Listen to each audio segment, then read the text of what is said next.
Waalaikumsalam warahmatullahi wabarakatuh. Baik anak-anak, untuk mengawali pembelajaran kita pada pertemuan kali ini, alangkah baiknya kita awali dengan berdoa. Silakan kepada ketua kelas untuk memimpin doa. Berdoa dimulai. Berdoa selesai. Terima kasih atas memimpin doanya. Selamat siang anak-anak, bagaimana kabar kalian? Siang Bu, alhamdulillah baik. Ya, alhamdulillah ya, kita masih diberikan kesehatan oleh Tuhan Yang Maha Esa, sehingga pada kesempatan kali ini kita masih bisa berkumpul lagi, kita masih bisa belajar bersama di mata pelajaran IPS. Sebelumnya Ibu akan presentasi terlebih dahulu.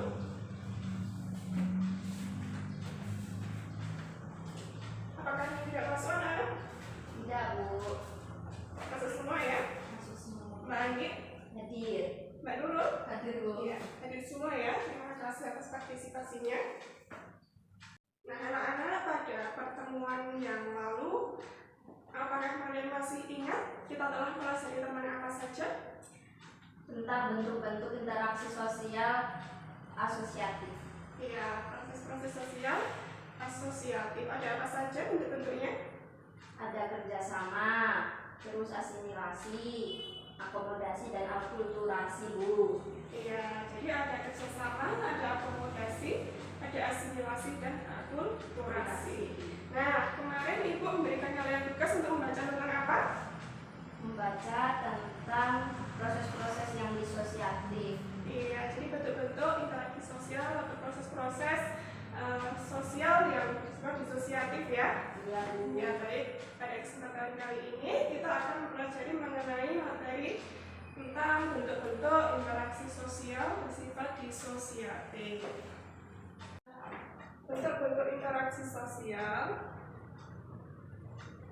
yang bersifat disosiatif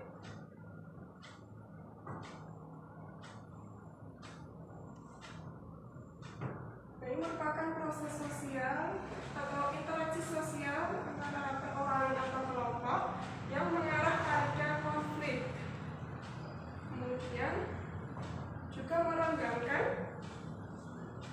solidaritas kelompok, jadi mengarah pada perpecahan. Nah, bentuk-bentuk dari interaksi sosial yang bersifat disosiatif ada apa saja di situ? Kompetisi atau persaingan ya. Kemudian yang kedua ada kontravensi. Ya, kontravensi. Dan yang terakhir ada apa? Pertentangan atau konflik. Ya, pertentangan atau konflik atau pertikaian. Anak-anak untuk bisa memahami ya mengenai bentuk-bentuk interaksi sosial bersifat disosiatif, kalian bisa mengamati gambar-gambar ini. Ya, sama-sama. Kompetisi. Siapa yang tahu apa itu kompetisi? Saya Bu. Ya, silakan Mbak Nurul. Kompetisi adalah suatu proses individu atau kelompok yang bersaing untuk mencari keuntungan melalui bidang-bidang kehidupan tertentu Bu. Iya. Ya, apakah kalian pernah melihat persaingan? Pernah. Melihat pertandingan sepak bola atau pertandingan futsal, kalian juga pernah melihat itu ya? Pernah Bu. Ya, itu merupakan contoh persaingan ya antara kelompok dengan kelompok. Nah, ketika di kelas misalnya ya, para siswa bersaing untuk mendapatkan ya peringkat 1. Kemudian ketika lomba juga bersaing untuk mendapatkan juara 1 pertama, ya juara yang terbaik ya. Nah, dalam pelaksanaannya jenis-jenis persaingan ada apa saja? Persaingan ekonomi, persaingan kebudayaan, persaingan kedudukan, persaingan kekuasaan. Ya, persaingan ekonomi ya. Jadi misalnya ada dua perusahaan yang memonopoli perdagangan saling bersaing untuk bisa memonopoli perdagangan di suatu pasar atau di suatu toko tertentu gitu ya. Nah, kemudian di dalam perusahaan sering kita temui ya ketika ada bekerja di dalam perusahaan pasti kan akan bersaing untuk mendapatkan suatu jabatan tertentu. Nah, sampai di sini bisa dipahami ya mengenai persaingan. Bisa Bu. Kemudian yang kedua ada Apa itu kontravensi? Ya, Bu. Ya, silakan Mbak Andi. Kontravensi adalah sikap mental yang tersembunyi terhadap orang lain atau terhadap unsur-unsur kebudayaan suatu golongan tertentu. Ya, betul ya. Nah, jadi kontravensi ini merupakan proses sosial yang berada di antara persaingan atau kompetisi dan pertikaian atau konflik. Nah, di sini bentuk-bentuk dari kontravensi seperti menyangkal pendapat seseorang ketika kita tidak suka, kemudian menyebarkan desas-desus ya, ketika kita tidak menyukai seseorang pun ada ya yang menyebarkan desas-desus, mencemarkan nama baik, terus menyebarkan rahasia ya, berkhianat. Nah, itu merupakan bentuk dari kontravensi. Nah, kemudian yang ketiga ada pertentangan atau konflik. Nah, apa itu pertentangan atau konflik? Dan nanti Pertentangan atau konflik adalah suatu proses di mana individu atau kelompok berusaha untuk memenuhi tujuannya dengan cara menentang pihak lawan yang disertai dengan ancaman dan kekerasan. menentang pihak lawan yang disertai dengan ancaman atau kekerasan. Nah, faktor penyebab konflik ini dibedakan menjadi beberapa. Ada yang bisa menyebutkan? Saya, Bu. Silakan Mbak. Perbedaan antara individu-individu, perbedaan kebudayaan, perbedaan kepentingan, dan perubahan sosial. Iya, perbedaan individu. Nah, setiap individu itu pasti akan memiliki pendirian masing-masing, perasaan masing-masing. Nah, kalian memiliki adik atau kakak ya? Seringkali kalian bertengkar, pernah nggak? Sering.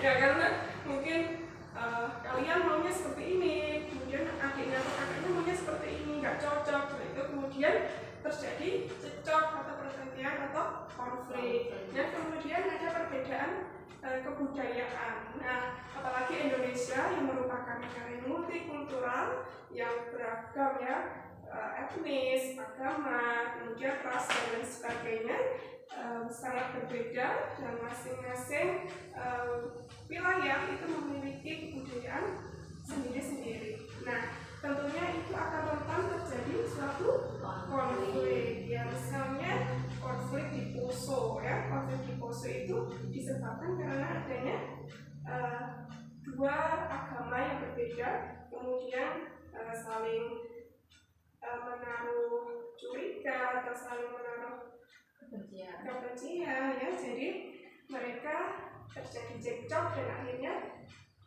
terjadi suatu konflik. Ya, kemudian perbedaan kepentingan. Nah, biasanya ada buruh dan majikan ya.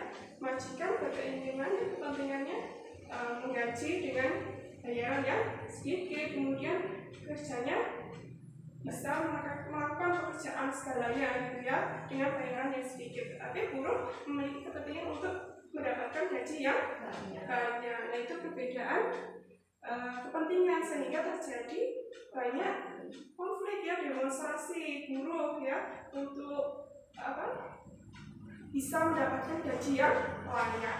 Kemudian ada perbedaan apa lagi tadi? Perubahan sosial. Ya, perubahan sosial. Ketika ada perubahan sosial yang terjadi secara cepat, nah pasti kan masyarakat itu tidak memiliki waktu untuk menyesuaikan diri terhadap perubahan-perubahan yang ada itu ya, sehingga akan mengalami kultural shock, kultural shock. Nah, itu menjadikan suatu konflik ya pada akhirnya.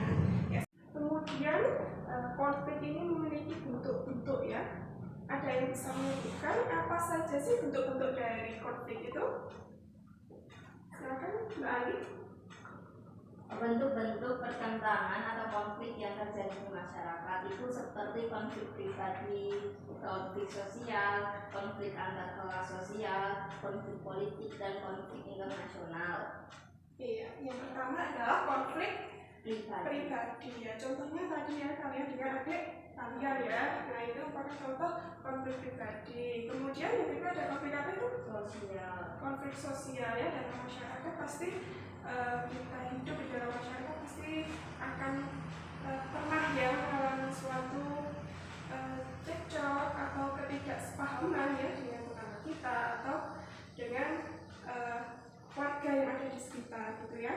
Kemudian ada apa lagi? Antar kelas-kelas sosial. Ya, antar kelas-kelas sosial tadi seperti guru dengan majikan, ya itu contohnya. Kemudian ada apa lagi?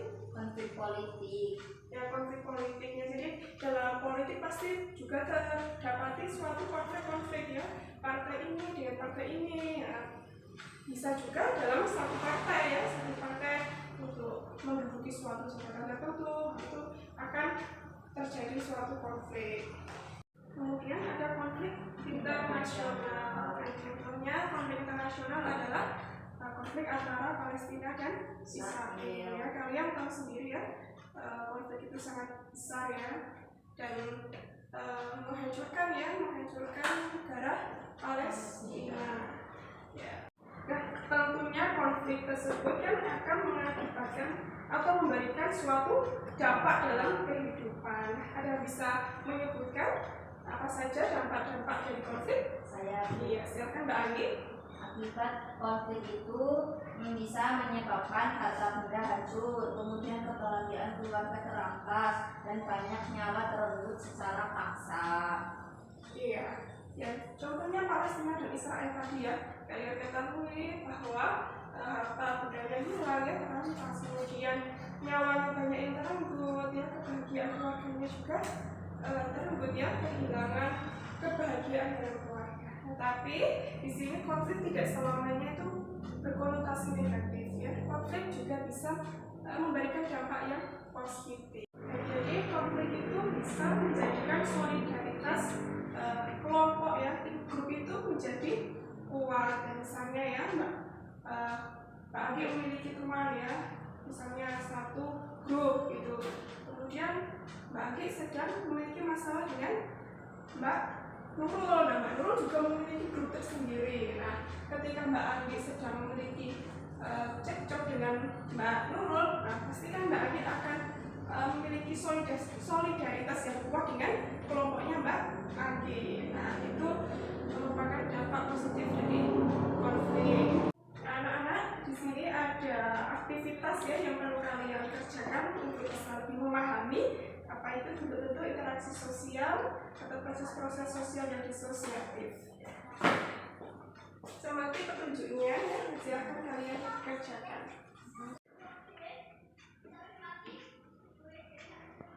Sudah selesai semua? Sudah, Bu. Ya, silakan kalian presentasikan hasil kerja kalian di depan kelas.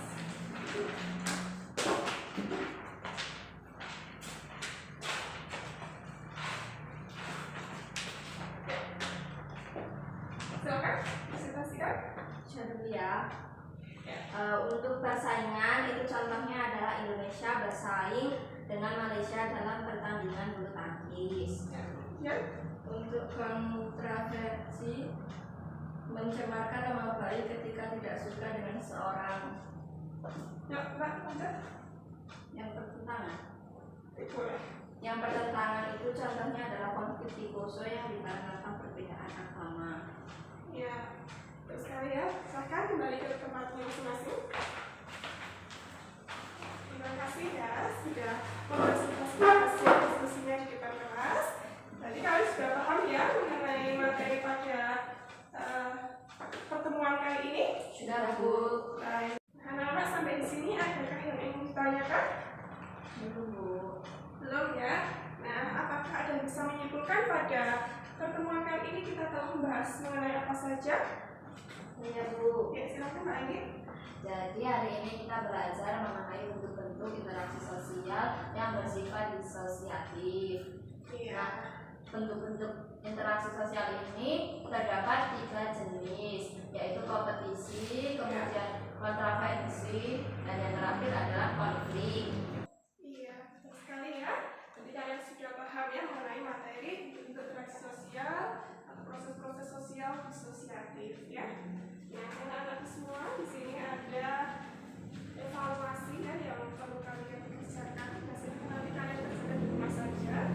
Nah, dikumpulkan pada pertemuan yang akan datang. Dan jika ada masalah, silakan kalian kerjakan secara maksimal. Ya, ya sama-sama. Baik anak-anak, Ibu rasa cukup ya pembelajaran kita pada pertemuan kali ini. bisa diakhiri. Silahkan kepada ketua kelas untuk memimpin doa. Ya, untuk mengakhiri kelas hari ini berdoa dimulai. Berdoa selesai. Terima kasih Mbak Agi untuk memimpin doanya. Semoga kita bisa bertemu kembali di pertemuan yang akan datang. Dan jangan lupa tugasnya dikerjakan. Sekian dari Ibu. Terima kasih. Wassalamualaikum warahmatullahi wabarakatuh.